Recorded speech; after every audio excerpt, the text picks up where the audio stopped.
Okay guys, once again this is Kuya Eman, and in this tutorial ituturo ko sa inyo kung paano gamitin tong command line interface with Git or CLI. So gagamit tayo dito ng Git tools. So let's proceed.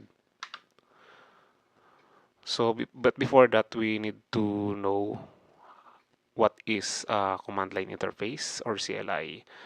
CLI or command line interface is a way to interact with a computer by typing text commands instead of using a graphical interface like buttons and menus. So makikita nyo guys dito sa left side is meron siyang CLI, which is ito. Command prompt ang tawag dito guys. And then in the right side is the graphical user interface. So dito tayo directly nag-interact. So dito pwede tayo mag-type ng mga commands, and then dito sa ating Windows, which is direct tayo na kapag interact sa kanya. So proceed tayo sa next slide. So guys, what is Git naman? So Git is a version control system, a tool that helps you to track changes in your files, especially code over time. So ito yung gagamitin natin guys for para sa ating Git. But first, we need natin matutunan yung mga command ng git bash. So ito yun, pag in-install na natin to, ito yung lalabas sa kanya. So paano nga ba natin i-install yung git? So ang gagawin lang natin guys is pupunta tayo dito sa git or domain or URL na to. And then pag nakapunta na tayo, yan, makikita natin to, itong ano na to, itong website na to, and then click lang natin itong install for Windows. Usually kasi ito is hindi siya built-in sa Windows, unlike sa Linux. May Unix-like talaga siya na ginagamit. So just click lang natin to, and then yan, install natin siya dito sa ating Windows.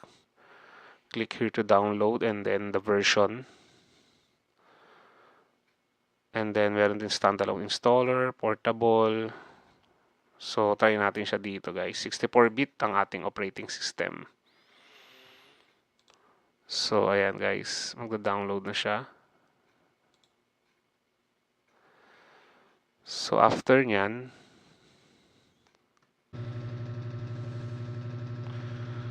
and then ayan guys, and then yan guys, natapos na yung ating download. So click lang natin to, and then punta tayo dun sa location, then run natin siya.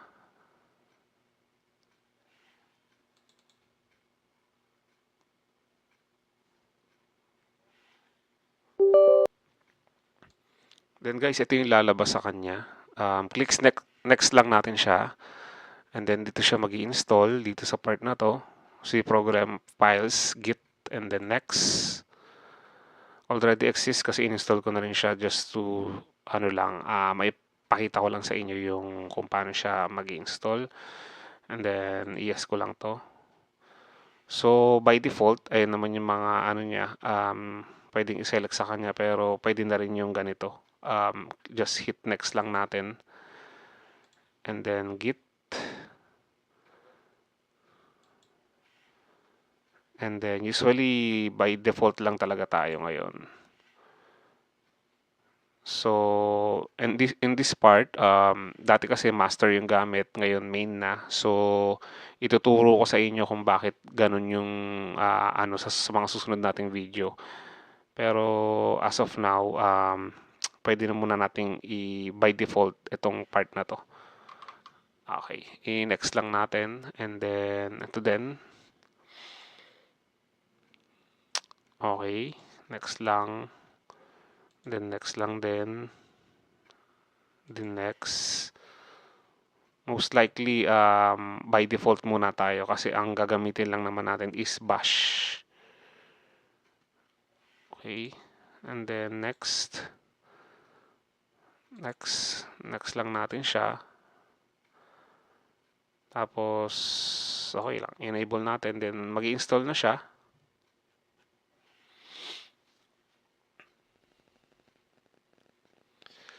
So, once na matapos to guys, yun, magagawa na natin yung git commands sa ating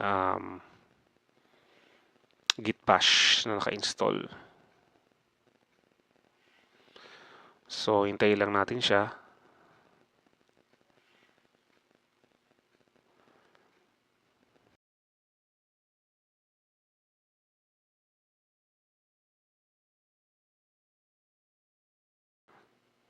So, in-install niya yung git dun sa ating system. And then, uncheck lang natin to, then finish. Then, punta tayo sa ating Windows key. Click lang natin yung git. And then, i-run na natin siya. Once na nag-run na siya guys, ganito yung lalabas sa kanya. Unlike dun sa CMD, command prompt. Almost pares lang din sila. So, run as administrator. So, almost same lang sila pero magkaiba sila ng command line.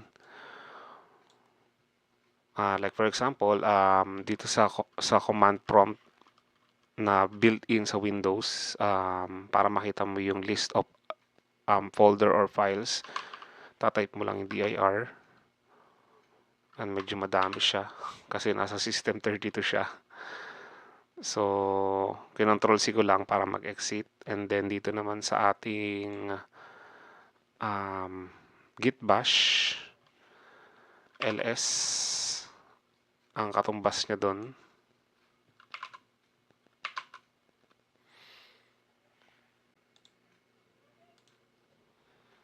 Try ulit natin guys. Run as administrator. Yes. And then nag-initialize siya. So, katumbas na to guys is ls. Yan, makikita niya yung mga laman ng file dun sa particular. So, in this part, nag-create na ako ng gawin natin pwd. So, ito yung kanyang path, C users Angela. And then, nag-create ako ng folder dito. Kung makikita nyo guys, C users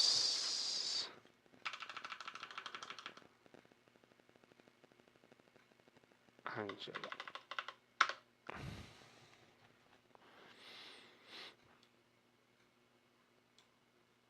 Ito guys yung aking path. So, makikita nyo ito yung mga laman niya. And then kapag tinype ko yung ls, lalabas din yung mga name ng mga yan. Yan, makikita nyo. Yan, may desktop, meron tayong documents, downloads. So, gumawa ko ng folder dito, which is yung pag-eksperimentohan natin na folder.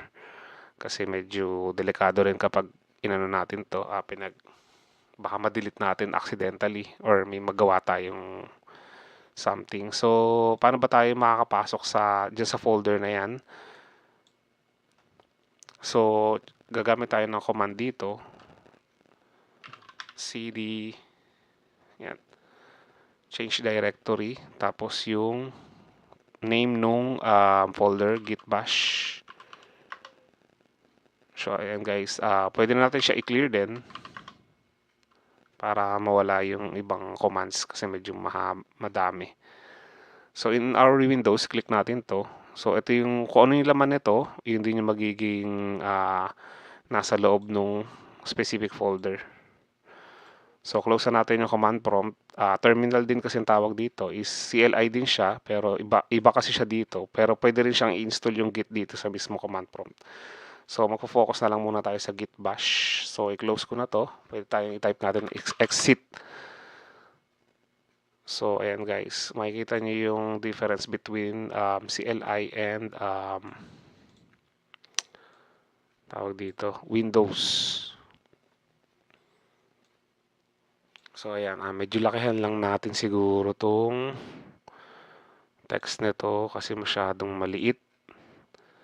Dito lang siya, right click nyo lang, and then options, look, wait, check natin, key.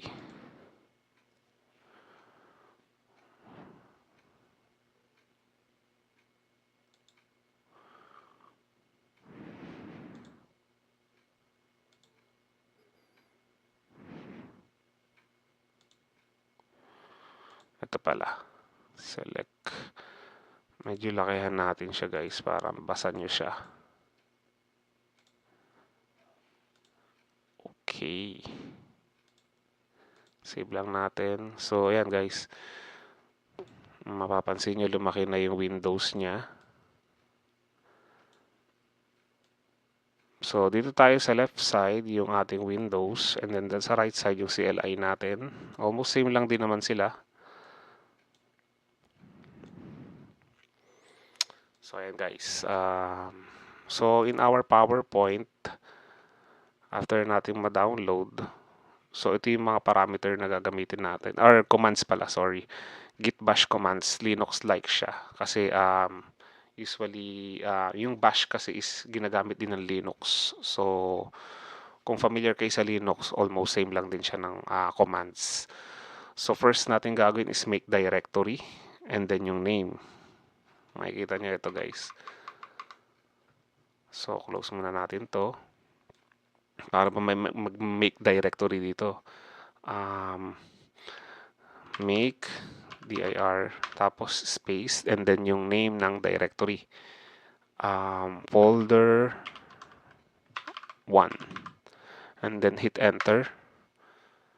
Then pag wala siyang lumabas na error at bumalik lang siya sa dati, ibig sabihin good yung ating command. So mapapansin nyo guys, nagkaroon siya dito ng folder 1. Pwede pa tayo mag-create ng bago. Kung gusto natin is folder number 2. Folder number 2, pwede rin. And then folder number 3. Yan. So, ito kasi mas madali siyang gamitin unlike dun sa yun nga, magagamit talaga siya in the future sa ating tutorial. Kasi kadalasan ito yung ginagamit ng mga Git sa Git natin. Kaya dapat maintindihan natin kung paano nag-work yung itong Git bash. Kasi sa version control, ito yung gagamitin natin. So, ayan, nakaka-create ako. So, kung makikita nyo, pwd, ito yung ating C, root directory, Angela, and git bash. Kung makita nyo sa taas, ganyan, Angela, git bash, ito, sa taas. Tapos, ito yung username ko, kay Angela kasi ito. And then, git bash. And then, yan, pwede natin pasukin din yung folder na yan, yung specific folder. Like, for example, folder 1, cd, by using cd. And then the folder name. Folder 1. Yan. Kung makikita nyo guys, dito sa bandang kanan. Ito na yung ating PWD. Or, yan. PWD stands for, check natin guys. Print Working Directory. So, LS, inagawa na natin kanina, yung list ng mga files and folders. And then ls, tapos yung tinatawag na flag. Makikita natin dito yung mga detailed list kapag dinagdagan natin yung ls command ng ganitong flag. Detailed list or and hidden files too. So, yun, clear. Nagawa na rin natin kanina. Clear natin siya para at least yan. Ma-clear yung screen. And then, kung mapapansin nyo guys, ito kasi siya. Blanco siya. So, nandito tayo sa folder na to. Sa folder 1. So, yun. Na-access na natin siya. So, pasok. Change directory. Ito rin. Yung name, nagawa natin kanina. Change directory. So, 1 to 6 nagawa na natin. Ngayon naman, gagawa tayo ng file by using touch command and then the file name. So, try natin guys. So, touch sample.txt or file extension is txt. Then hit enter. Ayun, nagkaroon siya guys na nakalagay sa folder 1. Ito. Folder 1. And then, para ba natin ito ma-modify or ma-edit? Kung makikita natin guys, pwedeng start to open file folder and programs using Windows. So, paano ba yun? Start sample.txt. Ayun guys, nagbukas yung notepad and then maglagay tayo, this is inside of folder 1. Then save natin. So, yung start is a command which is gagamitin niya yung Windows. Yan, open file folder and programs using Windows. So, ito naman may tinatawag na Nano or text editor. Built-in siya sa Bash ngayon. And then, type natin yung Nano sample.txt file extension. Enter. Yan, kung makikita nyo guys yung tinype ko kanina, which is parehas sila dito. Okay. So, pwede natin siyang i-edit. Edited. Control X lang natin, which is exit. And then Y. And then enter. So, bumalik na siya sa dati. Pag klinok natin to, edited na siya. So, save lang din. Tapos pag bubuksan ulit natin, pwede nating i-press up or down para makita yung mga previous command na ginawa natin. Up and down button. So, yung kanina na, no? So, ayun. Na-edit pa rin siya. Control X. So, wala tayong ginawang action or anything. So, let's proceed naman sa cd dot which is babalik siya sa parent folder. Mapapansin nyo, cd dot. Ito yung ating PWD. So, search natin. Makikita nyo, nandito tayo sa folder 1. What if gusto natin bumalik sa pumunta na tayo sa folder 2. So, type lang natin is cd space dot. Then enter pwd. Ayan, nakita na nyo. Bumalik siya. Then ls natin. So, we have here a folder 1, folder 2, and folder 3. So, kung gusto naman natin pumunta sa folder 2, type lang natin cd folder 2. So, ls natin, wala siyang laman sa loob. So, clearly natin. So, makikita nyo, folder 2, walang laman. So, folder 3, folder 1. So, guys, ito naman kung gusto natin siya bumalik. Tatype lang natin yung ano ba tawag dito? Itong symbol na to.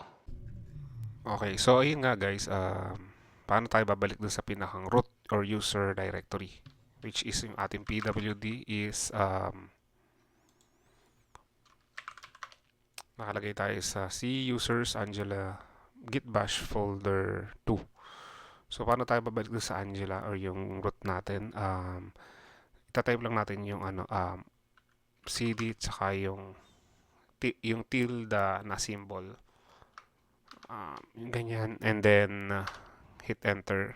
Kung makikita nyo guys, pumalik tayo sa pinakang user or root user directory.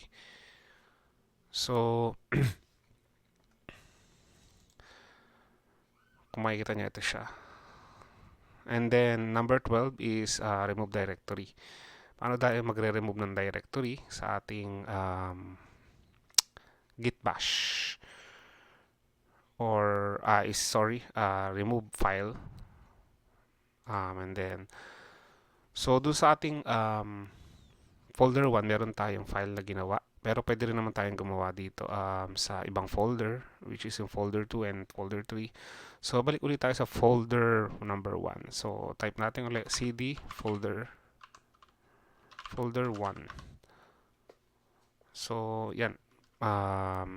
Since mali yung ano ko, yung path ko, so kailangan, yan, example error yan. Punta tayo dun sa ginawa kong folder kanina, which is yung cd git bash.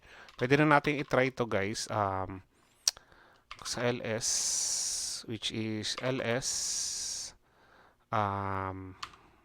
yung git, tapos press natin yung tab, lalabas yung git tab, git bash na ginawa kong folder, yung mga folder na nagsisimula sa letter G, I, T. So, ganun. Then, enter natin. So, ayan. So, pasok lang tayo dyan, guys. cd, change directory, git bash. So, ls natin. So, ito yung ginawa natin na folder 1, folder 2, and folder 3. So, meron tayong ginawang file dun sa ating folder 1. So, cd, para makapasok tayo sa folder 1, folder 1. So, ayan guys. Click ko yung folder 1 dito sa left side. So, yan. Pwede pa tayong maggawa ng kahit ano by using touch command. Diba gumawa tayo last time? Touch file 1.txt. So, press lang natin yung up arrow sa keyboard 2. Pwede natin baguhin yung name. And then, kung makita nyo sa left side ko, nadadagdagan yung file. So, 3. What if gusto natin burahin yung file 2.txt? So, rm file 2.txt. So, nawala. Nakita nyo sa left side. Nawala yung file 2.txt. So, what if naman, check natin yung ating list. So, tapos na tayo dito sa number 12. So, number 13 is remove directory. So, magkaiba naman yung remove directory sa ating pag-remove ng file. So, may flag uli siya na gagamitin. So, close natin. So, create tayo ng folder dito which is nandito tayo sa folder 1. Paano nga uli? Mag-create mk, which is make, dir, and then folder name, space, folder name, sum.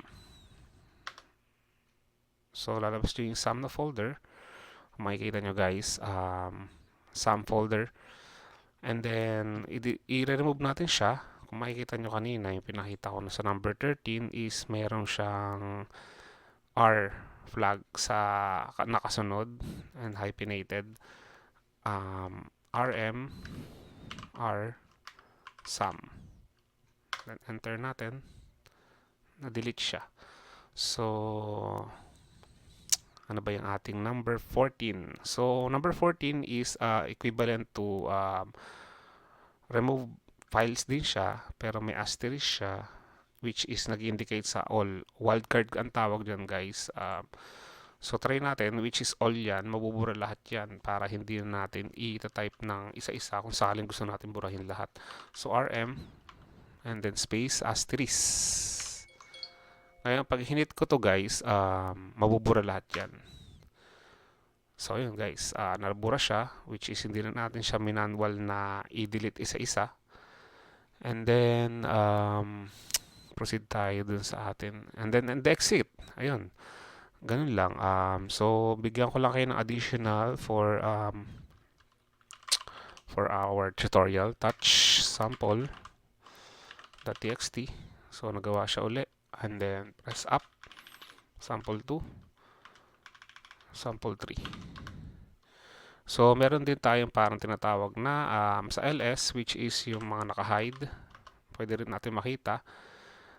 Kunyari, gagawa tayo ng file or ng folder, make directory. mk directory, folder name. Lagyan natin ng dot to make it hidden. Hidden folder. So, sorry, make directory. Yan. So, meron siyang dot sa unahan. So, hidden siya. LS. Hindi siya makikita. Pero guys, nakikita natin siya sa left side, which is sa graphical user interface natin, which is ito. Ayan siya. Pero dito sa ating, wala siya. So, sa bash kasi, yung ganyang command na may dot sa umpisa is naka-hide talaga yan. So, paano ba natin siya gagawing hidden na totoo, which is hindi talaga siya makikita? So, gagamit tayo ng attrib command, which is sa command prompt is gumagana din yung gantong command. Plus H, and then the directory name, hidden. So, mawala siya. So, yan, naka-hide siya guys. In this part, nakikita natin kasi naka-show hidden files ako. Pero, mapapansin nyo na blurred siya. So, yun. So,